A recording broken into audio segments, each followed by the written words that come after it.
ರಾಜ್ಯೋತ್ಸವದ ಅಂಗವಾಗಿ ಸೌಹಾರ್ದ ಟೆನ್ನಿಸ್ ಬಾಲ್ ಕ್ರಿಕೆಟ್ ಟೂರ್ನಿಯನ್ನ ವಿಜಯಪುರದಲ್ಲಿ ಆಯೋಜಿಸಲಾಗಿತ್ತು.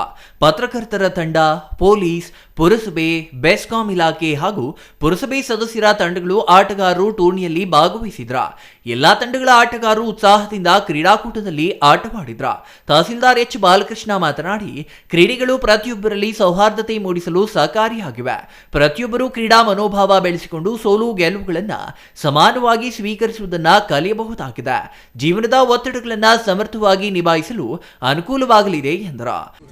ಗಣರಾಜ್ಯೋತ್ಸವ ಶುಭಾಶಯಗಳು. ಈ ಶುಭ ಸಂದರ್ಭದಲ್ಲಿ ನಮ್ಮ ವಿಜಯಪುರ ಪುರಸಭೆ ವ್ಯಾಪ್ತಿಯ 7-8 ಕ್ರಿಕೆಟ್ ಟೀಮ್ಗಳು ಎಲ್ಲ ಇಲಾಖೆಗಳ ಬಂದು ಇಲ್ಲಿ ಆಡ್ತಾ ಇದ್ರು. ಭಾಳ ಸಂತೋಷ ಆಯ್ತು ನನಗೆ. ನಮ್ಮಲ್ಲಿ ಕೂಡ ಈಗೂ ಇಷ್ಟೆಲ್ಲ ಒಗ್ಗಟ್ಟಾಗಿ ಇಲಾಖೆಗಳೆಲ್ಲ ಸೇರಿ ಕ್ರಿಕೆಟ್ ಆಡ್ತಾ ಇರೋದು ಇದು ಅಲ್ಲಲ್ಲಿ ಕಂಡು ಬರ್ತಾ ಇತ್ತು. ಈಗ ನಮ್ಮ ವಿಜಯಪುರದಲ್ಲಿ ಆಡ್ತಾ ಇರೋದು ನಂಗೆ ಭಾಳ ಒಂದು ಇದಾಗಿ ನೀವು ಫೋನ್ ಮಾಡಿ ಕರೆದಾಗ ನಾನು ಅದಕ್ಕೆ ಬಂದಿದ್ದೀಗ ಅದೇ ಉದ್ದೇಶಕ್ಕಾಗಿ.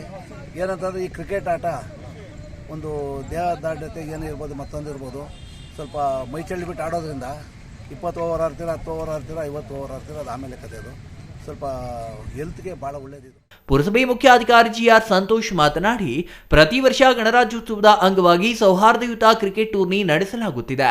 ಇದರಿಂದ ಎಲ್ಲಾ ಇಲಾಖೆಗಳ ನಡುವೆ ಉತ್ತಮ ಬಾಂಧವ್ಯ ವೃದ್ಧಿಗೊಳ್ಳಲಿದೆ. ಪ್ರತಿಯೊಬ್ಬರೂ ಕ್ರೀಡಾಕೂಟಗಳಿಗೆ ಸಹಕಾರ ನೀಡಬೇಕು ಎಂದರು.